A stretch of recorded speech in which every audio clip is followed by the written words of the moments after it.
This is the Dzogchen Semde Lama Jigme Gyatso of the Buddha Joy Meditation School. Come, let us explore. You think suffering means you failed? Here's the truth, followed by group meditation. There are many stressors. Just ask a biologist. Some stressors are circumstantial, some are physical, some are interpersonal, and some are mental. They correlate well with the 4 bases of mindfulness, do they not? We have evolved the capacity to notice when something is perilous to our well-being, directly or indirectly. We have evolved this capacity to ensure our survival as a species. I assure you, every time a genetic copying error caused an entity to be born without the capacity to notice stressors, it did not live long enough to pass on those genetic traits. There is no shortage, and I want to push the right button over here. There is no shortage of grumpy Mace Windus who are so elitist as to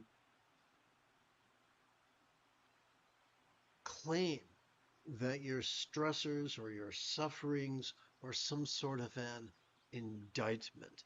These are the same boneheads who would say the only reason you have stress is because you believe in a self. Wrong. That was not what the Buddha taught. These are the same boneheads who would say if you truly understood emptiness, you could not suffer. Wrong. That is not what the Buddha taught. So how does suffering and how can we practice mindfulness of the vicissitudes of life while simultaneously practicing both no self and emptiness? Glad you asked.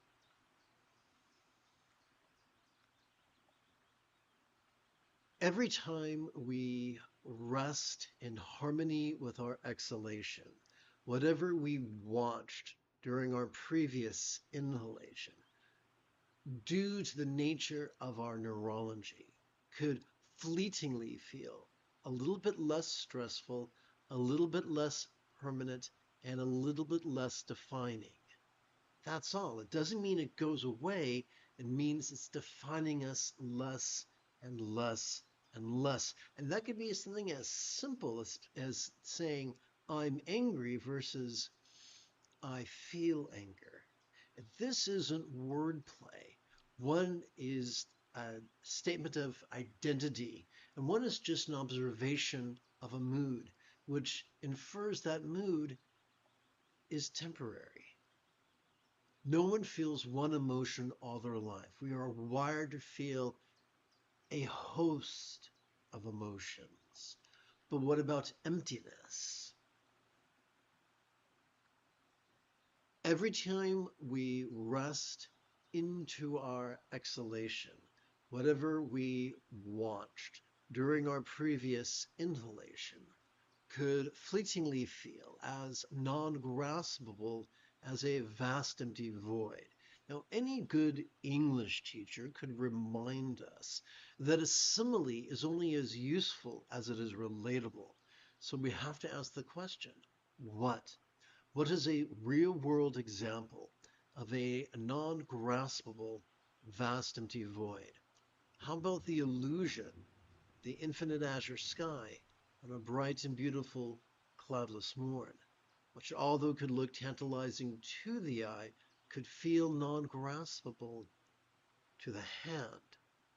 And so we see that emptiness or no self are simply figures of speech to artistically or poetically describe the fleeting experience latent within every exhalation for a moment until the next inhalation occurs and the cycle begins afresh.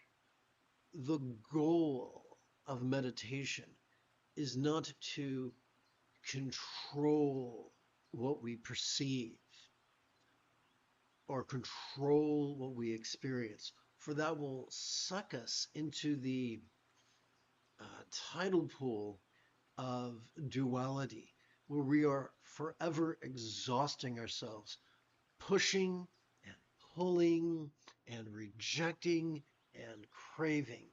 What a profoundly efficient way to squander what time and energy we have. The more we watch and rest in harmony with our inhalations and our exhalations, the more we come to see that whatever ugliness or beauty we notice during our inhalation could feel as if they were melting into the simplicity of just a visual phenomena as we exhale. Whatever happiness or joy we might have watched as we breathe in could feel as if it was melting into the simplicity of just an emotion as we rest into our exhalation. And so we come to see that the meaning of life is not found in picking and choosing a special boutique experience, but rather in learning to surf the highs and lows, the doldrums and excitement of our ever-changing life. Enlightenment is not the absence of certain emotions or the presence of certain emotions. Enlightenment is just getting so good at mindfulness and meditation that we cannot help but practice it spontaneously, habitually, easily, and effectively. Enlightenment is getting so good at mindfulness and meditation, watching and resting, that we cannot help but to notice change. We cannot help but love. We cannot help but go with the flow from a distinctly, lovingly centered place. All enlightenment is mastering the 8 tools of the Buddha's path. And 6 of these tools are the effortless byproduct of simply watching and resting in harmony with our inhalation and our exhalation.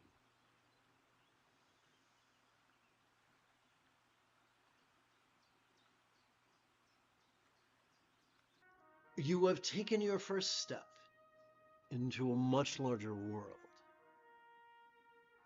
If you feel that I have earned it, you could give this live stream a thumbs up. You could even help support this channel. 4. Meditate like a Jedi is made possible thanks to the generosity of viewers just like you.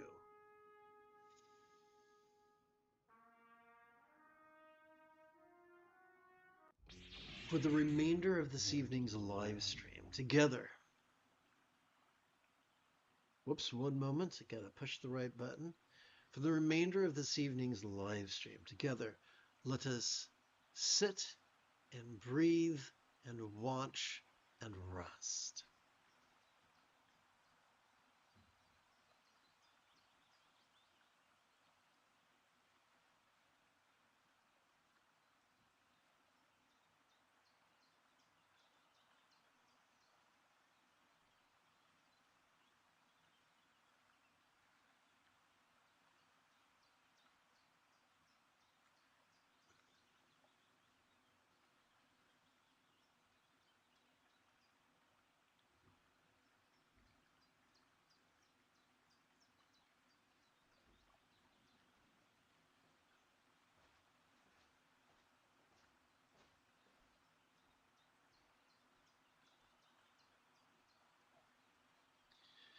The free fall of meditation could feel jarring to our rigid and controlling tendencies. It could therefore feel useful to play with a variation of Bengali crease counting.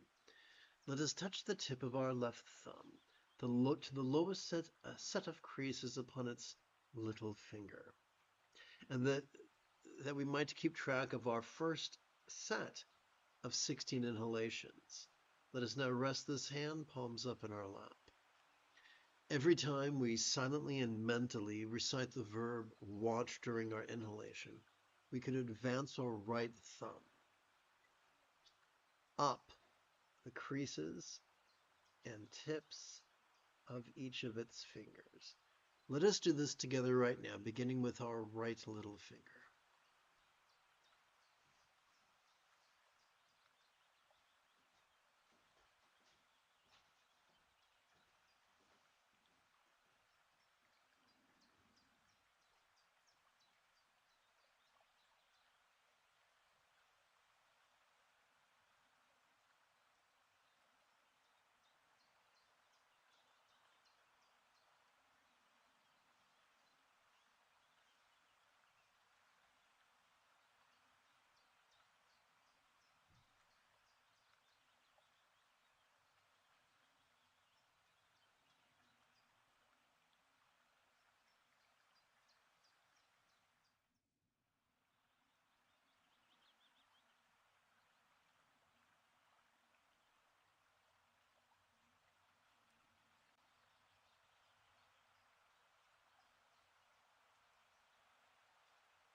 Having run out of fingers upon which to touch the tip of my right thumb, the time has now come to advance my left thumb to its next set of creases.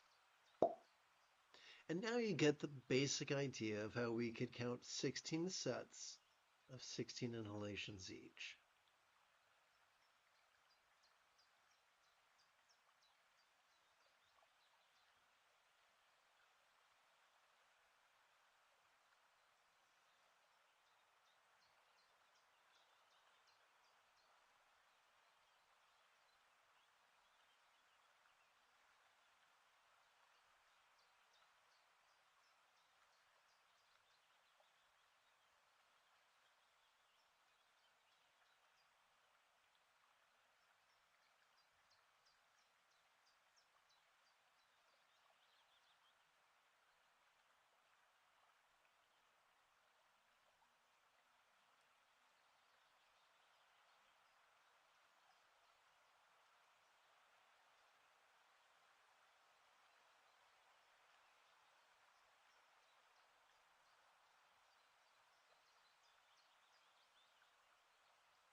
Counting 16 inhalations on our right hand takes a little bit more than a minute. Counting 16 sets of 16 inhalations each on our left hand takes a little bit more than 20 minutes.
When we begin gathering our first collection of 20 minutes, we could rest the lowest knuckle of our right middle finger upon the tip of our left middle finger, palms up in our lap.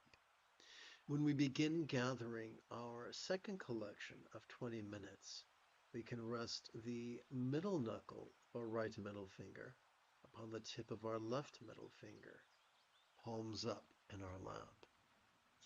When we begin gathering our third collection of 20 minutes, we could rest our third knuckle of our right middle finger on the tip of our left middle finger, palms up in our lap. Overwhelmed? The antidote is simply repetition. Meditate with me once every 12 hours or so, and within a week or two, the Buddha's path you could master.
Okay, thank you for the tip.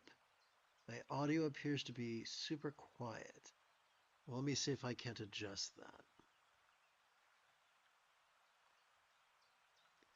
Testing, testing, testing, testing, testing, testing, testing, testing. Well, it doesn't appear to have changed. So let me go over here real quick. Properties.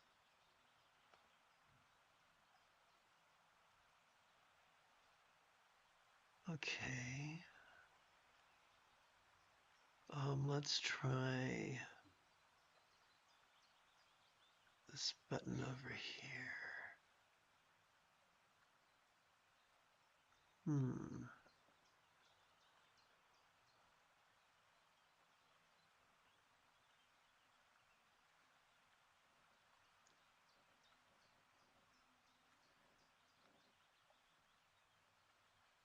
Hmm.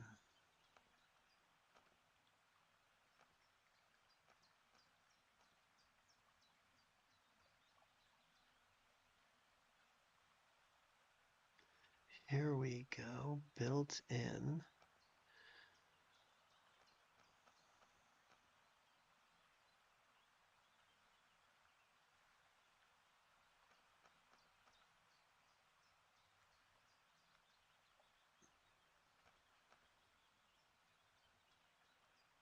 Okay, so I'm going to hit the unlock feature. Testing, testing. Testing, testing. So that's as loud as I can get it right now. Please let me know if that's any better for you.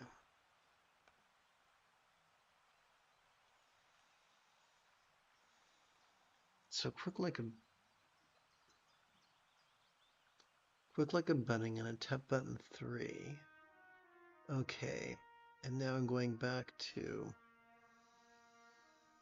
button 4.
The moment you have a specific question about the philosophies or techniques of Taoism, Buddhism, Tantra, Dzogchen, Zen, or Mahamudra, do not hesitate to type your question in great detail in the chat window, for I tend to check for questions about once every 5 minutes or so.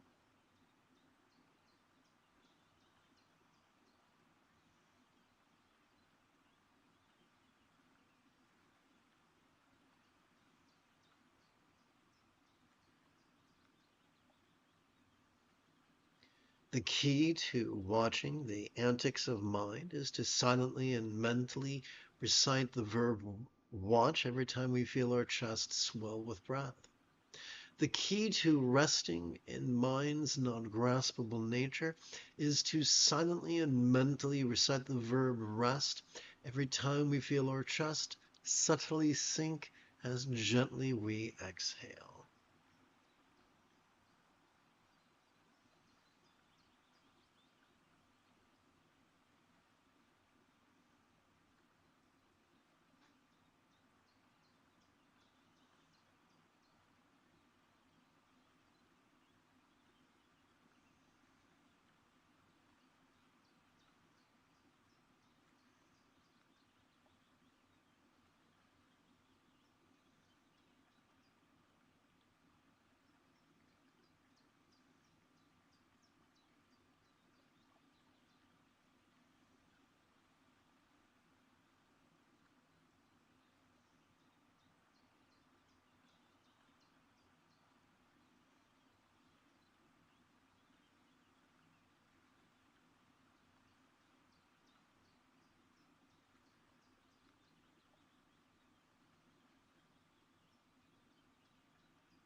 Testing, testing.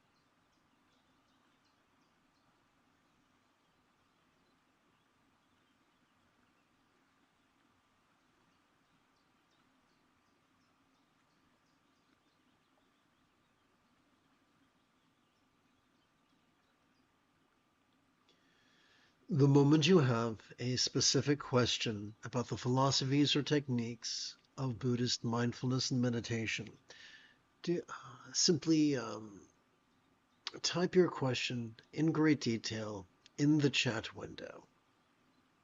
For I tend to check for questions about once every 5 minutes.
In about 11 1/4 hours, I would very much like to return to lead tomorrow's first lesson, followed by the group practice of meditating like a Jedi.